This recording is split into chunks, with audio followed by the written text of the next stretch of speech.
반도체 시스템공학과 전정훈입니다. 저는 지금 이제 학교에 온 지는 7년 차이고요. 그렇기 때문에 지금 연구년 진행 중에 있습니다. 주로 전자회로 쪽에 수업을 담당하고 있습니다.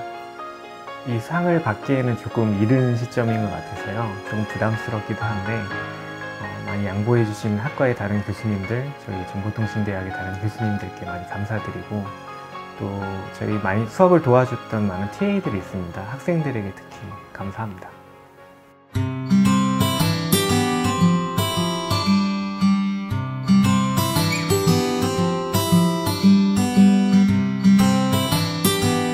네, 저희 반도체 시스템 공학과가 설립된 지 얼마 안 되고 제가 부임한 지 얼마 안 됐을 때에는 사실 별의별 수업을 많이 했어요. 그러니까 학년도 2학년부터 4학년까지 대과목까지 많은 전공 과목들을 강의했는데, 최근 한 2, 3년 전부터는 제가 제일 잘할 수 있는 그런 과목들, 그러니까 제 전공이 지금 회로 설계 과목들을, 제 주 전공이 회로 설계인데 회로 설계에 관계된 그런 과목들을 강의하고 있습니다.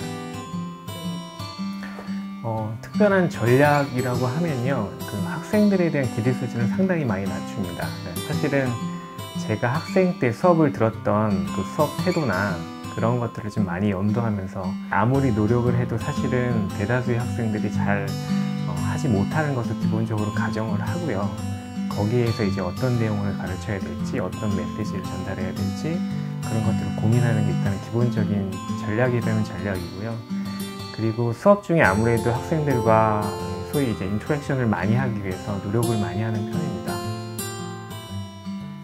구체적으로 조금 말씀드리면은, 제가 좀 즐겨 쓰는 그런 툴이 하나 있어요. 예전에 교육지원팀에서 하드웨어로 지원을 해줬던 그런 툴인데, 클리커라고 알려져 있고, 지금 제가 쓰는 거는 socrative.com이라는 그 웹사이트나 아니면은 뭐 안드로이드든 아이폰이든 어플리케이션을 다운로드 받아가지고 사용할 수 있는 그런 앱입니다. 그래서 일단 기본적으로 학생들이 모두 요새는 거의 다 99%, 제가 조사할 때는 제 수업 시간에는 100% 다 이 스마트폰을 가지고 있더라고요. 그래서 그 친구들이 다 앱을 깔도록 하고 있고요.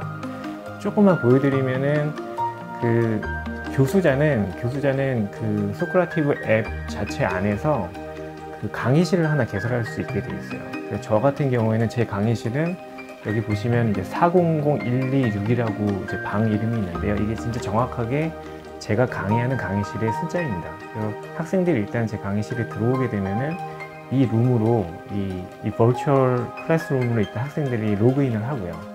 그리고 나서는 그때 제가 여러 가지 방식으로 이제 문답을 할 수 있어요. 가령 예를 보여드리면, 이 true, false에 대한 어떤 잠깐의 어떤 팝업 퀴즈를 하겠다 그러면은, 제가 학생들에게 문제를 던지고 학생들이 거기서 실제로 이게 참인지 거짓인지를 이제 앱을 통해서 응답을 하게 되어 있습니다.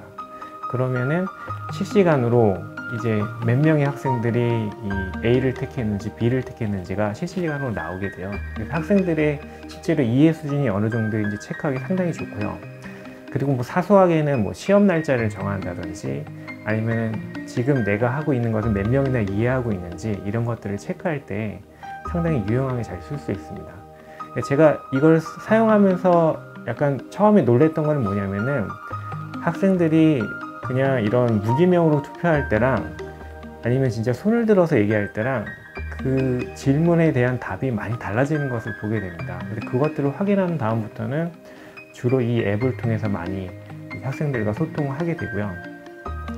그리고 제가 아까 학생의 입장에서 이 인터랙션을 하는 게 중요하다는 얘기를 잠깐 말씀드렸는데, 조금 관계가 익숙해지면 그런 것들이 원활하게 일어나기도 하지만 대부분의 경우는 잘 안 일어납니다. 그걸 일단 기본 전제로 깔고요. 갑자기 교수님이 어떤 학생을 지적해서 답을 얻고자 할 때 그 대답이 사실 나오는 일들은 사실 별로 없고, 이제 분위기만 어색하거나 학생들이 수업에 오는 걸 부담스러워하는 것들이 사실은 일반적인 일이라고 생각을 해요. 이런 식의 이제 무기명으로 뭔가 응답할 수 있고 이 질문에 반응할 수 있는 앱들을 사용하는 게 학생들하고 인터랙션을 이제 질적으로 향상시키는 데 도움이 많이 된다고 생각합니다.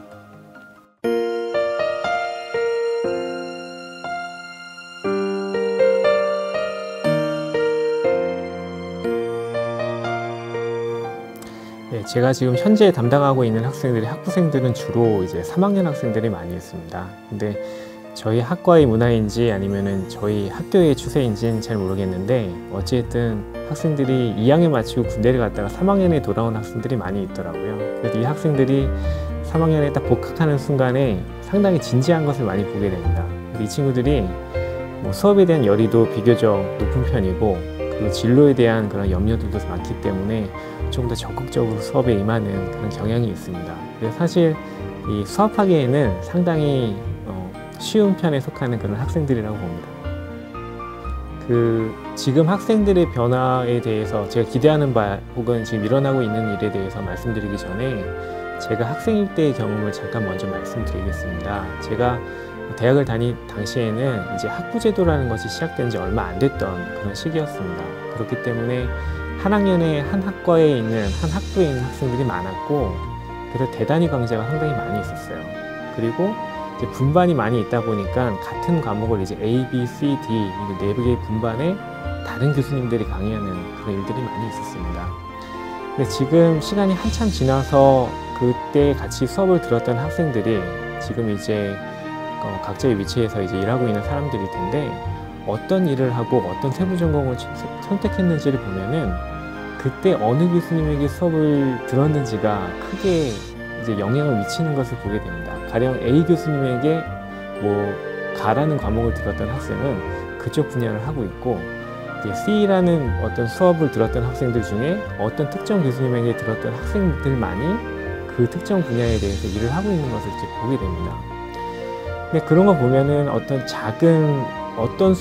교수님에게 어떤 과목을 듣느냐 하는 거는 상당히 작은 선택일 수 있는데 그게 그 사람의 미래를 크게 바꿀 수도 있다는 생각을 하게 됩니다. 그래서 강의를 할 때 그걸 염두하고 조금 더 책임감 있게 강의를 하고자 하는데 가장 주안점을 삼는 것은 이런 겁니다. 이 학생이 나의 수업을 들음으로써 이 과목에 대해서 흥미를 잃지 않고 이것을 나의 어떤 업으로 삼는 데에 업으로 삼는 것도 괜찮겠구나 그런 생각을 하게끔 하는 게 일단 강의의 어떤 커다란 목표라는 목표가 되겠고요.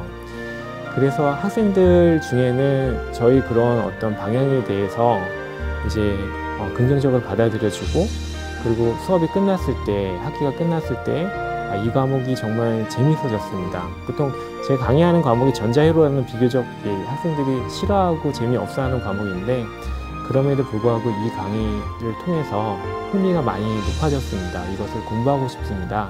이런 긍정적인 메시지를 전달해 주는 학생들이 기억에 많이 남습니다.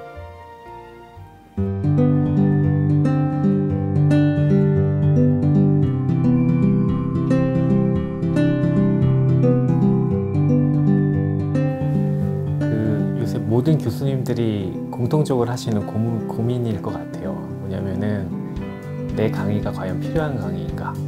라는 것들이거든요. 다시 얘기하면은 요새 MOOC든 OCW든 좋은 강의들이 사실 MIT, 스탠포드 뭐 등등의 많은 학교에서 영어 컨텐츠이긴 하지만 많이 제공이 되고 있고 그리고 다시 말씀드리면은 제가 하고 있는 강의가 저보다 훨씬 어떻게 보면은 뛰어나신 교수님들이 온라인상에서 강의를 제공을 하고 계십니다. 그런 입장에서 내 강의가 과연 가치 있는 강의일까? 그런 것에 대한 고민을 사실은 많이 하게 됩니다. 그래서 제 강의 자체를 뭔가 변별력이 있어야 된다. 뭔가 특징이 있어야 된다. 그리고 지금 우리 학교, 성균관대학교에 재학하고 있는 학생들에게 실질적으로 큰 도움이 될 수 있는 강의가 되어야 된다는 것에 대해서 고민을 많이 하고 있습니다. 그래서 일단은 강의 컨텐츠나 이런 것들에 대해서 이 학생들한테 전달하는 데 있어서 지금의 학생들의 수준과 지금의 학생들이 나아갈 어떤 진로나 이런 것들을 염두에 했을 때 가장 정확하고 가장 적합한 그런 컨텐츠를 가지고 이 학생들에게 가장 효율적으로 전달하는 데 강의의 많은 부분을 사실은 많은 영향을 거기에 쏟고 있다고 생각하시면 되겠습니다.